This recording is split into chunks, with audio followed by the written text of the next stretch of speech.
That many times I'm sure that we've all taken time just to stop and reflect many times when we hear what's happening in the news or read the newspapers. Where's all of this leading to? What's going on here? And so I think that now more than ever, we must begin to look at what are the things that we can do that would put us on some firm footing in life, that will enable us to do some things and use some powers that we have, that many of us go through life never ever discovering that we have those things going for us. And part of that, I believe, is knowing what it is your life worth. What is it that gives your life a sense of meaning and purpose? Because once you find that, it puts you in your power place. See, if you know what your life work is, I encourage you to start working on it. If you can't do it all at one time, do just a little bit of it. And if you don't know what it is that you showed up to do, if you don't know why you're here, I encourage you to find out what your purpose is here. What is the meaning of your life? What will be different? Have you ever asked yourself that question? I've done that. I remember coming from a friend of mine's funeral, and I was reflecting on how much time I had left. And I went for a walk in a park thinking about this guy whose life was so promising. And I mean, he wasn't an old guy. He was quite young, in fact. And I thought about all of the things that he said he was going to do, and he never got a chance to do those things.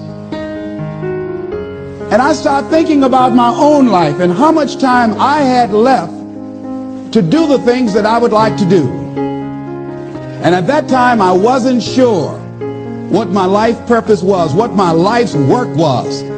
I wasn't sure about it at that time. And I thought about it quite a lot. I had some idea, but I wasn't convinced. That I don't think I felt worthy. I didn't believe that it could be me to do this kind of work that I'm doing right now. And I say to you that if you begin to take a conscious effort to find out what it is that you're supposed to do, I say that it can literally save your life. I said that it can literally save your life. 85% of the American public, according to recent studies, are going to jobs that they hate, working on jobs that do not challenge them. They get sick thinking about going.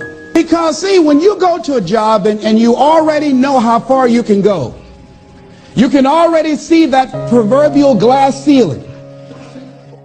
See, when you're going someplace and you already know how much you're going to make, you already know how far you can go, you're in a dead-end position. It erodes your self-esteem. It lowers your sense of yourself. It creates an inner turmoil. It creates an emptiness in you. So I say that your life is worth finding what it is that you're supposed to do. And I'm not saying quit your job. I'm saying find it and do just a little bit of it. Just start working at it just a little bit, but do find out what your work is and hold on to it, and don't let your dream go. Don't let it go. See, and here's something else I want you to begin to look at. Why is it that most people don't pursue their dreams or don't do better than what they're doing if they're capable of doing it? I think that many of us don't go the next step because we don't know what to do yet. And I say that the reason that we don't even explore the possibility of what to do is because subconsciously we don't believe that it can happen for us, and we don't believe that we deserve it. Here's something else. Most people are not living their dreams because of fear, ladies and gentlemen. Fear, limited vision, and lack of self-esteem is what keep most people doing things they don't want to do. That is an illusion that we create in our mind. It is a state of mind that can be changed. So let's look at how we can begin to take some steps to restructure that fear, to begin to expand our visions of ourselves, to begin to increase our self-esteem. Webster said that self-esteem means competence and satisfaction in oneself. The same reason that people stay in relationships where they're abused or they're unhappy or it's unfulfilling, they can't see themselves beyond that relationship. They can't see themselves enjoying life without that person. They think that this is all that they can do. The same reason that people get stuck at a certain level in life, they can't see things being better for them. And they think that this is it and this is all they deserve. This is all they've ever seen. It's been passed on to them. And they think that this is it for them. Oh no. I was looking what Dr. Blanton, Smiley Blanton, who was a colleague of Dr. Norman Vincent Peale, what he said about fear. He said, fear is the most subtle and destructive of all human diseases. Ladies and gentlemen, fear kills dreams. Fear kills hope. Fear put people in the hospital. Fear can age you. Fear, ladies and gentlemen, can hold you back from doing something that you know within yourself that you're capable of doing, but it will paralyze you. And it seemed like you're in a hypnotic spell. And I ask you a question, what is the benefit? What's the benefit of allowing fear to hold you back? What's the benefit of giving up on yourself, of not stepping out on life and taking life on? What is the benefit for you? What's the plus in that? It's one of the things I had to ask myself. So I didn't want to make any mistakes. I wanted everybody to like me. I wanted to be perfect the first time I did something. It's not going to happen. You're going to make some mistakes. You're going to hurt some folks' feelings. You're going to create some enemies whenever you decide that you want to begin to take life on. You've got to ask yourself, how long am I going to allow this to hold me back? I like what Zig Ziglar says. He said, fear is false evidence appearing real. So here's what I'm suggesting. How much time do you spend working on you? How much time do you spend every day working on your dream? In the last 90 days, how many books have you read? In the last year, what new skill or knowledge have you acquired? What kind of investment have you made in you? Look at your life right now. Whatever you've done up to this point in time, your life is working. Whatever you have produced, it came out of you as a result of the kind of person that you have become. It's a result of your choices. It's a result of your consciousness.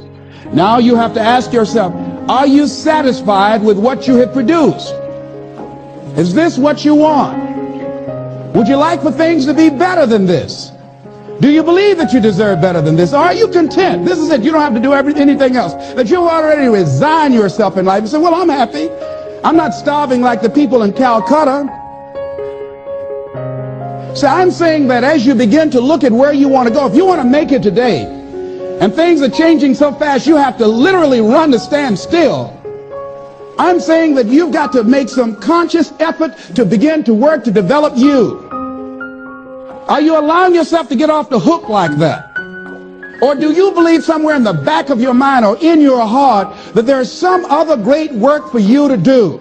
There's something else that life has for you. And that's why you're here. How do we handle this fear factor? How do we increase our self-esteem? You have to begin to fortify yourself. How do we do that?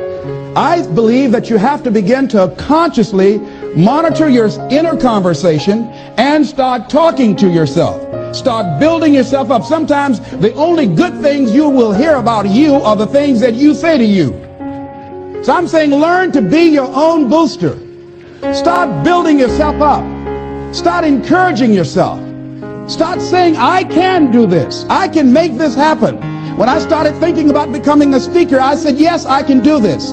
I can make this happen. When I start trying to convince myself I can be a businessman after flopping and failing and losing thousands of dollars and feeling stupid and dumb and having people take advantage of me because of what I didn't know.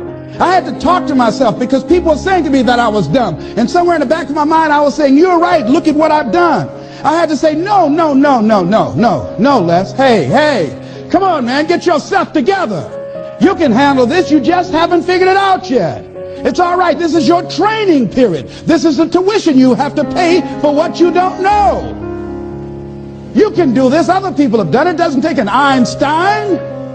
Get you some people that can teach you some stuff that you don't know. Get you some people that have done it successfully and learn from them. Take some seminars, workshops, read some books on how to manage a business. Change the way you see yourself and begin to tend to the personal details. Understand that nobody's going to take care of your business better than you.